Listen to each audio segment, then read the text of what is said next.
This is True Story with another one. I'm coming at y'all with this article that I found. This came out about a year ago, or over a year ago, but it's real interesting to see. I don't know if a lot of people have seen it or not. I haven't seen it being talked about, so I'm going to get into it. This is the African American folklorist. Salute to them. African American or American Indian is the question. Right here, we have Chief Ellen Warhorse, Queen of the Tchefuncte Nation, and the Queen of the Tchefuncte Nation, and the Chief of the Chata tribe. So shout out to the Chief. I too am Chata, Yowani Chata. So big hail up to her, representing the copper colors. All right, let's get into this though. It says in the first issue of the African American Folklorist, printed and distributed the Black History Month of 2020, I wrote an article called "The Copper-Colored Races: Why Aren't Black Indians Part of Black History Month?" Well, I can tell you right now, because we are the copper-colored races. Black history and being black is nothing but a misnomer. It's something that was given to us. It was a label that was given to us. But we are not black people. We are copper-colored people. You can turn your screen on sleep mode or turn off your TV right now and put your skin next to that blank screen and see clearly that you are not a black person. All right? So for those of y'all who's watching this, y'all already know what the deal is. You know? Y'all know what this is all about. So let's keep on going. If you want to check out that article, it's in highlights. So, by all means, support the brothers and sisters that's working with the WKU website, public radio service of Western Kentucky University. All right. The thesis was, with the importance of the celebration founded by Carter G. Woodson. You hear that? It seemed the same cast of characters were always being celebrated in recent decades, considering there is a group of black folk that truly would be considered Black American, or even American Black, that is rarely mentioned in the celebration of Black History Month. So, in other words, he's saying, basically, there is a fundamentally black population here. Like I said, I don't like to use the term black. I like to use the term aborigine, or you melanated, or indigenous, or copper colored. If we just got to put color on anything, we copper colored. And I'll be coming out with another video soon enough to be showing y'all the different shades of copper, because we got to get this right, family. We got to stop going by these mislabels and, just letting people call us anything and everything they want to, except for who we really are, which is the copper-colored Aboriginal people of America. So, anyway, I'll just read that over again. The thesis was, with the importance of the celebration founded by Carter G. Woodson, it seemed the same cast of characters was always being celebrated in recent decades, considering this is a group of black folk that truly would be considered Black American or even American Black, that is rarely mentioned in the celebration of Black History Month. They are the copper-colored people. Chief Ellen Warhorse, Queen of Tchefuncte Nation and the Chief of the Chata tribe, says, "We are excluded from the Democratic, Republic, Independent parties, whatever party. You don't hear anybody say anything about the original indigenous copper-colored people. They talk it in black and white. They talk in black and white. And that's very true. You wonder why? Because you wonder why they basically recognize the Native Americans and not the American Indian. It's because the Native Americans is a party. It's a political party. The Nativist Party. They were established a long time ago, around the same time that this nation was established. And honestly, it didn't make up the Aboriginal people. It was a completely different group. So When you hear brothers and sisters talk about, oh, you think you Native American, or you know, when you say you're American Indian or you're Aborigine, and they try to come at you with that Native American stuff, man, stop them in their tracks. Stop them in their tracks, because you are not a Native American. I mean, unless you belong to the Nativist Party, unless, you know, somebody on your thing got somebody in your genealogy got on the Dawes rolls and actually a part of a nation, part of one of those parties, then, you know, because that's what they really are. They're political parties. They're different sectors of the same political party, these tribes nowadays. So that's why I personally, my family personally, do not associate ourselves with these so-called civilized tribes. We recognize ourselves for who we are. You know, I could tell you my family, where I come from, but I'm not going to say that I belong to a certain nation. And the truth is, we as copper-colored people, as the Aborigines, need to build our own nations and stop trying to intermingle or try to go in and be with a people that do not want us. You know what I'm saying? So let's just get real with it. But we are excluded from the Democratic, Republic, Independent parties, whatever party. You don't hear anybody say anything about the original indigenous copper-colored people. They talk in black and white. So who are the copper-colored races, and how is it relevant to African Americans? According to the American Dictionary of English, the Native American, also called Indians, were as described. Now, before I even get into this definition, like I just told you, there is a difference between Native Americans and American Indians. We are not Native Americans. We, the copper-colored Aboriginal people, are not Native Americans. We are American Indians. And it goes to describe what the original term American meant. And I'll be doing another video on this soon. American, this definition comes from the 1828 Webster's Dictionary. American is a noun, says a native of America, originally applied to the aboriginals or copper-colored races found here by the Europeans, but now applied to the descendants of Europeans born in America. So they took our word, they took American, that originally was used to describe us, the copper-colored Aboriginal people of America. They took that and they gave that to their European descendants that are born in America. Those are your true Native Americans. You don't have to be indigenous or an Aboriginal to be a native. You feel me? You only have to be born here to be a native. So if that's the case, you got U.S. citizenship, you were born here on this land. I mean, you can at least trace yourself back a generation being born in this land. You are automatically a Native American. Now, does that mean that you, or an American native, however you want to call it, you're a native to this land because you were born here? But you are not an Aborigine. You are not here at the beginning. Your lineage does not start here as a Native American. It only starts here as an American Aborigine, or as we used to be called, an American Indian. That's who was here first. And they were copper-colored people. They were dark. They were swarthy all the way down to tawny.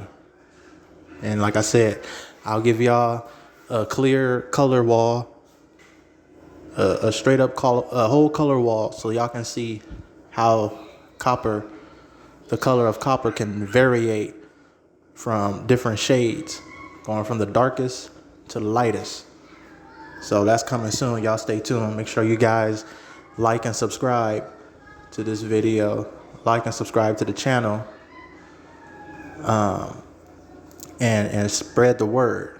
Share. Let's support each other. Let's support one another. So I've been on YouTube just as a spectator, man, and watching the likes of Dane Calloway and Achila Yona, the research guy, Tasha Z. You know, shout out to all of them. So, you know, even UBTV and Straight Up, you know, shout out to all my copper-colored people that know who they are and are trying to spread this truth. So anyway, let's get back into it. The latter part of that definition is telling. However, we're discussing the copper-colored people.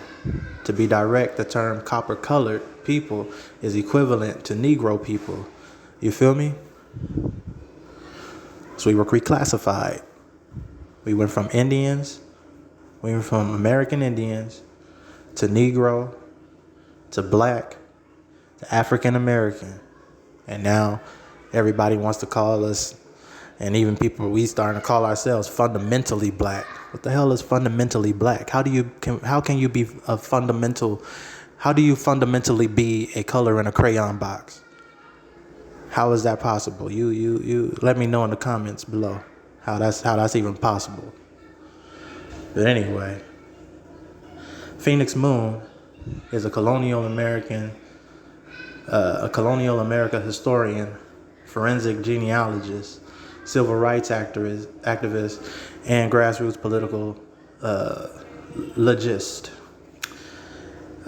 She said miseducation, propaganda, and the disconnection of generational family history play a part. Quote, roots have been embedded in people's minds, but the truth about roots was never exposed properly. She's talking about Alex Haley's rendition of Roots, and I'm sure everybody has seen Roots. You know what I mean? Everybody's seen Roots, and if you haven't seen Roots, I mean, the only reason I would recommend it is to see what the lie was that was being told to us. Just to recognize and see what what this fairy tale is about us being off of slave boats and coming in and being captives and stuff. How can we come off of slave boats if we were already here? You feel me? That's my wife over there. She singing, get her groove on. We got 6 kids, man, so we got to keep them entertained while I get this done. But that it says right here, such as Alex Haley's. I'll go back. It says, but the truth about Roots was never exposed properly, such as Alex Haley being charged with plagiarism. See, so brother was even charged with plagiarism. This is the same cat that wrote Malcolm X's autobiography while he was alive, mind you. So yeah, this dude was definitely, this cat was definitely a criminal of sorts, man. He framing people, he putting people, in boxes that they don't belong in, And the thing is, the powers that be knew who this cat was, and they allowed him to do what they did, So y'all gotta forgive me about my kids, man. It's in the middle of the day, as you can see on my phone. It's 2:12 p.m. and yeah, it's wild, man. It's wild, but y'all bear with me. Turn your volumes down, adjust it if you have to. I'm sorry, y'all. I'm new to this. I'm trying to get through it, y'all. Y'all bear with me. Doing this for my people, my babies too. All right. So several times he was charged with plagiarism. It says, and he stole that story. That was an us story, but it wasn't his story. It says, and it certainly wasn't the story of all so-called African Americans here. So don't get me wrong. You did have people come on boats or get captured and put on boats and taken to other lands, but it wasn't just to Africa. We were captured and we was put on boats, but we were here first. They took us from America and put us on boats and sent us to the islands. They sent us to Africa. They sent us to Europe. They sent us to Spain. They sent us to different places, but we originated here. West Africa was not populated during the times of the so-called transatlantic slave trade. It wasn't populated. The Middle Passage wasn't about our people. You feel me? So there we go. And that's another gem right there. Look up the Middle Passage. That's what the transatlantic slave trade was all about. But we had nothing to do with that. So she goes on to say, the displaced feelings yearning for belonging primarily affect Black Americans, considering the substantial gap between the original viewing of the made-for-television program Roots, many experience racism and are often told they belong somewhere else. And this is the beautiful sister right here, Phoenix Moon. Shouts out to her. If I'm not mistaken, she does have a YouTube. I'm not exactly sure. I've seen her a few times, guest starring on a few things. But yeah, that's the sister right there. If y'all want to check her out, Phoenix Moon is her name. History and tradition seem to tell a different story. Chief Warhorse shares that when Europeans, French, and Spaniards arrived on the American shores, they saw black Indians trading. They saw copper-colored Indians, though they described them as red copper-colored. See? Now, like I said, I'll go into the... I might just pull that up for y'all if y'all bear with me, but let me just get through this first. And if I don't pull it up now, let's see how the kids situation go. If I don't pull it up now, I'll definitely make another video soon. But it's even documented. Yeah, sorry y'all. It's even documented that early voyagers who came to America journaled that they encountered Ethiopians or people who looked to be. Does that mean they interacted with Africans? Not exactly. I would say no. You know, because we were already dark. You go from the tops of North America all the way to the bottom of South America. We were dark, copper-colored people. That's just who we are. And I got some, like I said, this is the verifiable truth. You know, I can pull some videos up. You know, this is true story. So y'all gonna see those y'all gonna see those pictures. You know, and then I'll be, you know, screenshotting some videos and giving shout outs to those, you know, giving the truth out. But there's proof, undeniable proof, verifiable truth, as I like to say, that we were dark people. The original people of this land were aborigine. They were dark copper-colored people. So Michael Gomez, professor of history and Middle Eastern and Islamic studies and founder Association for the Study of the Worldwide African Diaspora, says in his book, Reversing Sail, that the term Ethiopian was at times applied by the Greeks to Arabs, Indians, and others of dark hue, and is often used inaccurately to refer to Nubians. See? So this is just a loose term, just like black. You feel me? When you don't know, when they either don't know or just don't care to call you who you are, that's what they refer to. Carlos Cuervo Marquez, an ethnologist, botanist, military general, and historian, says the Negro type is seen in the most ancient Mexican sculpture. The Negro's figure frequently in the most remote traditions of some American pueblos. See? American Pueblos is a tribe here in the Southwest. It is to this race, doubtlessly, belongs the most ancient skeletons. The most ancient skeletons, which means the most ancient skeletons did not come from Africa. Huh? It says it is to this race, doubtlessly, belongs to the most ancient skeletons, distinct from the red American race. Okay? Which means, hey, it was distinct from the red American race. So whoever they call the red man now is not the ancient ones. The copper-colored ones is the ancient ones. You feel me? Which has been found in various places from Bolivia to Mexico. It is likely that we repeat, America was a Negro continent. What? It said America was a Negro continent. America was a Negro continent. Enough said, right? Phoenix Moon shares That's the typo. Shares that you may hear people having these really deep discussions on ancient Egypt, ancient Greek, different civilizations, things that may have occurred 10,000 years ago. Even the Cenozoic or Kenozoic, I'll say Cenozoic period, 60 million years ago, right? But if you ask them who their third great grandparents are, and you can guarantee that the most PhD person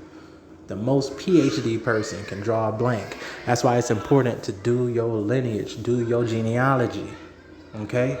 Know thyself. It is very important. Once you get to know yourself, once you've done the work for yourself, and you see where you come from, you see who your people are, can't nobody tell you who you are. Nobody can tell you who you are because you know who you are. You feel me? So don't even take my word for it, because there are some people that look like us who aren't Aboriginal Americans. They have descendants from Africa. They have descendants from Europe, you know? And hey, it's okay. But I guarantee you, a majority of us that is here, that has done their lineage, that have done their genealogy, that knows who and where they come from, a lot of them know that they are Aboriginals. A lot of them look like us that are here in America. Copper-colored people know that they are descendants of the ancient ones. The ancient ones of this land, the Aborigines, the ones that were here from the beginning. Okay? So, the many African Americans that have taken to Ancestry.com weren't just looking to connect to African tribes. They were also checking, researching, and verifying their connections as American Indians. And Ancestry.com is a good tool to use, but you have to understand that this site was created and ran by the Mormon Church, primarily for their people, for their interests and their agenda. So, yeah, you have to be careful with that. This was not made for our people, you know?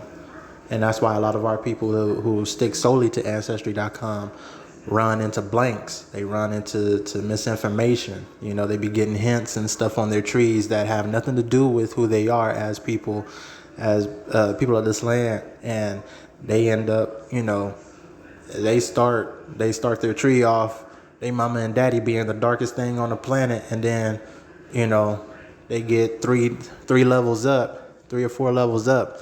They're somewhere in East Europe, you know what I mean? Looking at a dude with a fake gray curly wig talking about he was the lord of this and the lord of that, and, you know, or a slave owner of this and blah, blah, blah. And they're still trying to push that narrative. Not everybody's people were raped by white people, okay? And I'm just going to say that. So I'm tired. I've even heard that before. It's like, oh, yeah, you know, well, this must be true because, you know, slavery back then. And, you know, I must have been, you know, a product of SA. You know what I'm saying?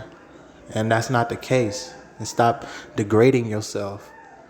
Stop belittling yourself. Stop downplaying your lineage like that. Stop downplaying your bloodline and really research. Go to these different counties. If you know that your people was born in this state, go to that state or contact that state, because I understand, man. Like, shoot, I got 6 kids, so I know how the money be.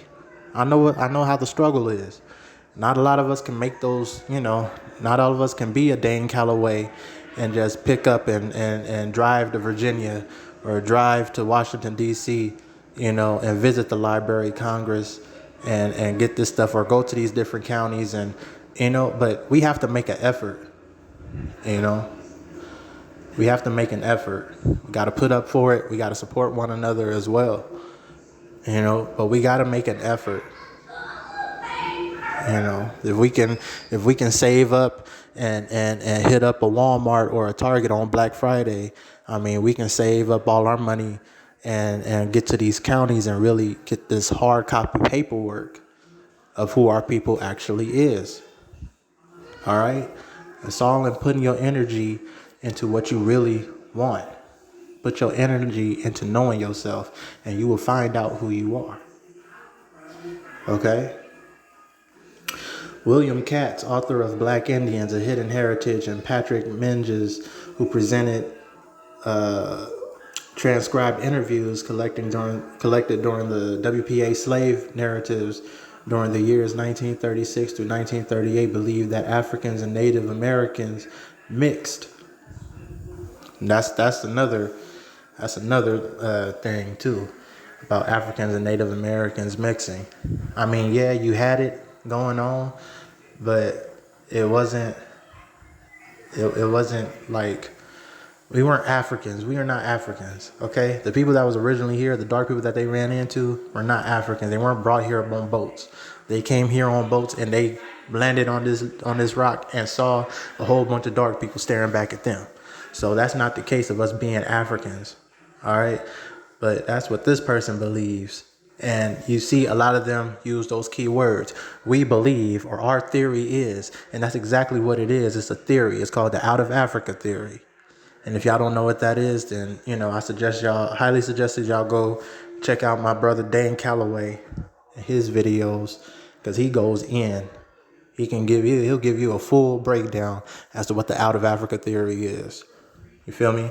And then I'll be covering it, too, on this channel. But this channel is mainly for those who know who they are and have an idea of who they are and just needs that extra support and affirmation. That's what I'm here for. I'm not here to cause debate. I'm not here to, strike any nerves and get anybody mad. I'm just giving y'all the verifiable truth. Okay? I'm not the only one that's saying these things. And if I do need to be corrected on some things, by all means, let me know. But best believe I'm not just going to take your word for it. Just like I don't want you to take my word for it. I'm going to do my research, just like you should be doing your research. And if you're doing your research and you're finding out who you are, doing your lineage and your genealogy, then you won't even have those questions. You feel me? So let's just keep going. They said that the Africans and Native Americans procreated and produced half African, half Indian people. Yeah, you go ahead and keep believing it. Keep telling yourself that. Waldo Wallace Wesley, a descendant from the Muskogee Creek and Seminole nations, the brother on the bottom, a lifelong resident of Indian Territory in present-day Oklahoma, and Indian historian states, says they were removing Indians from the East Coast and South and sending them here to Oklahoma. And that was the case for my grandma's grandma. My grandma was separated from her grandma, and her grandma ended up going to Oklahoma, and she was part of that removal. Says the deal was, you can go to Oklahoma and we'll leave you alone. We'll actually provide protection so nobody can come and bother you. You can be Indians all you want, but you got to turn over your land. And see, that was the thing. I'm tired of people saying, forgive my babies, but I'm tired of people saying that, black people never owned anything. Black people don't have no self-accountability. We owned the majority of the land in this nation. We were the original people of this nation. You feel me? We were the original people here. So what makes you think that we didn't have any land? There was no need to own the land because we were already here. We were the stewards of the land. And then when the colonizers came, when the foreigners came, that's when, legalities had to be placed in, and we owned the majority of the land out here. I'm talking about millions of acres of land owned by copper-colored people. But then laws were put in place and removals were enacted to where all of us from the East Coast and the South was being moved out west. And that's not even including the Great Migration after the fact that they removed a lot of us. And then those who did not move, they still commandeered our land and reclassified us as something else. So not only were we not able to hold on to our land, we got reclassified as something else. And you know what? The brother goes into it down here, because he says right here, the deal was you can go to Oklahoma and we'll leave you alone. We'll actually provide protection so nobody can come and bother you. Y'all can be Indians all you want to, but you got to turn over your land. Or you can stay here on your land. We're just going to reclassify you how we feel. See? So now those Indians who decided to stay on their land were reclassified as Negroes. And that was the case for my people. My people did not move. My people was from the south of Texas and the piney woods of southeast Texas. And you know what people call the Angelina National Forest. That's where my people are. My people was in the woods, and we stayed in the woods. But then all of us ended up getting reclassified. My ancestors ended up getting reclassified as mulattoes, Negroes, blacks. But they were already there. They were Indians. We are Chata Indian, Yawani Chata Indian. This propagated the Indian Removal Act, see, and reclassification, though other tactics were employed. The lynchings of the Jim Crow South enforced the reclassification from Indians to Black Americans. And I actually talked to my grandma on my daddy's side about that. And, you know, she had passed away not too long ago. You know, she's on with she transitioned to the ancestors. You know, she an ancestor now, and that's you know, nothing to be sad about. That's a good thing. That's great. You know, because her wisdom still stays with me. And I remember having that conversation with my grandmother not too long ago, and she had said that, you know, a lot of us just did not know. You know, because a lot of us just did not talk about it. It wasn't known to be talking about those things. We didn't talk about who we were back then. You know, and I can hear in her voice, it was a sense of like, it was like a hesitation, like a startleness, like a fear, you know, just going back and thinking about those things. And our people were getting lynched, not because we were just dark and they just did not like us. Like, oh, we just don't like y'all, so we just gonna start killing y'all. No, we were getting lynched because we knew who we were. We were proud of who we were, and we did not want to give up that status. Even though we were legally reclassified, spiritually, soul-wise, we still knew who we were, and we weren't going to take that shit. We weren't taking no BS from anybody saying that, oh, you know, okay, well, I'm just a Negro, or I'm just a, you know, I'm Kunta Kinte, I'm Kunta Kinte now. No. The ones that were being lynched, the ones that were being burned at the stake, knew that they were Indians, and they claimed it, and they fought for it. And that's why they had to wait till the dead of night to put on sheets, come in droves, 100, 200 at a time, just to get one Indian out the house. Tell me why it take a whole half a town or a whole town from another side to come over here and get one brother or one sister out of the house to go lynch them, to go hang them on a tree. Why you need 200 motherfuckers for that? I'll tell you why. Because they scared and they know that we powerful. They didn't know what they was running into, especially because they knew who we were. It ain't no lie how we used to make it rain. It ain't no lie how we used to draw minerals from the ground. It ain't no lie how we was in tune with the animals around us and other living things. That ain't no lie. And they knew our true power. The question is, can we remember it? You feel me? So the lynchings of the Jim Crow South enforced the reclassification from the Indians to Black Americans. Waldo says it became illegal to be Indian when they were hanging all them folks down south in those trees. A lot of those folks were hanging in trees because they wouldn't forget they were Chata and Chickasaw and Aniawia, Cherokees, and the Yamasee, the Creek. You feel me? Said Wesley.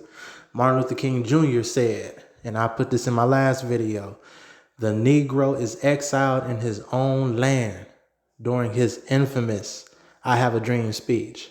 And if y'all didn't see that video of mine, I got the documentation I mean, the verifiable truth. I got the video of him, the brother right there in color, telling you, you know, why we were exiled. They took our land, mechanized our farms, made us county agents to teach them how to farm. But this was our land. How can we come from Africa? How can we be traumatized in this continent and then shipped and captured on a 3-month passage, no food, no water, bunched up on top of each other, feces, fecal matter, all kinds of stuff?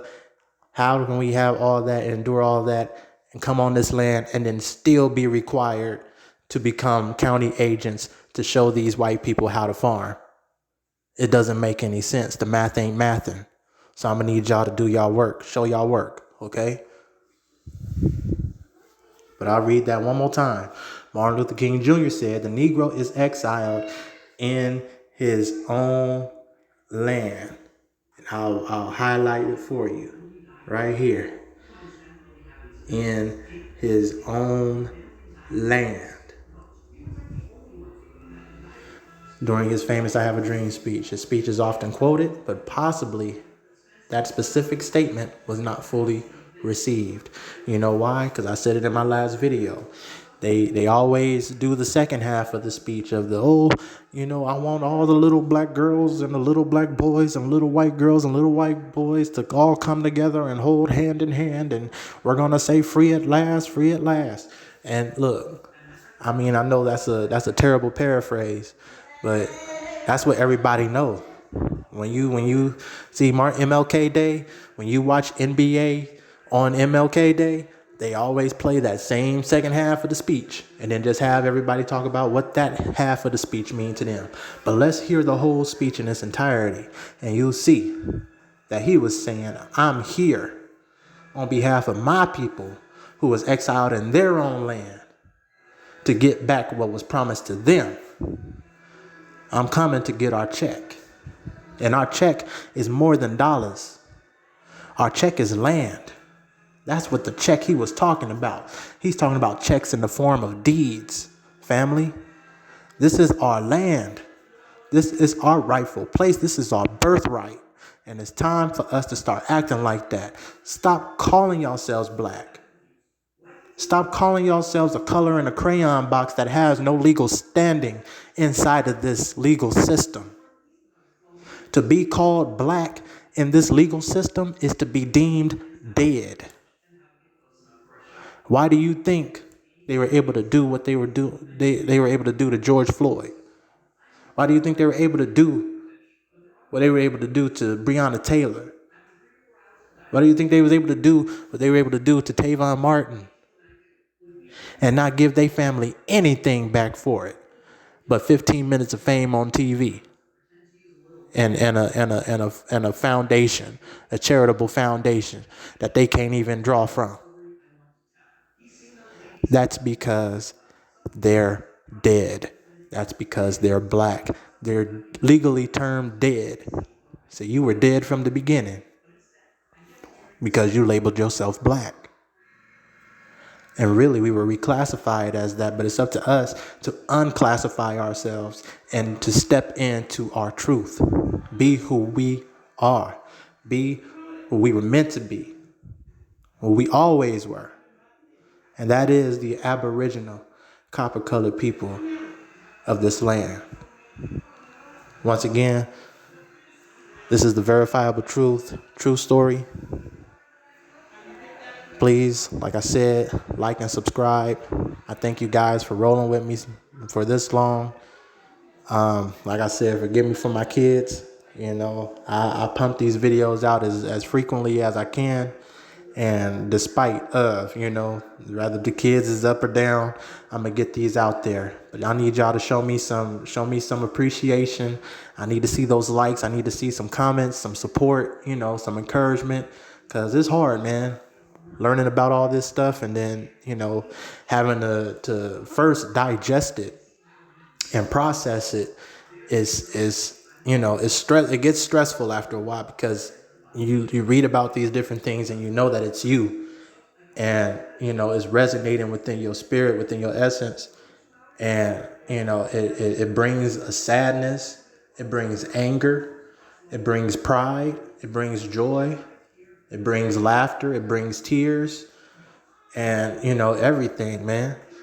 But we have to support one another through these times, through these emotional times of relearning who we are, So I'm here for y'all.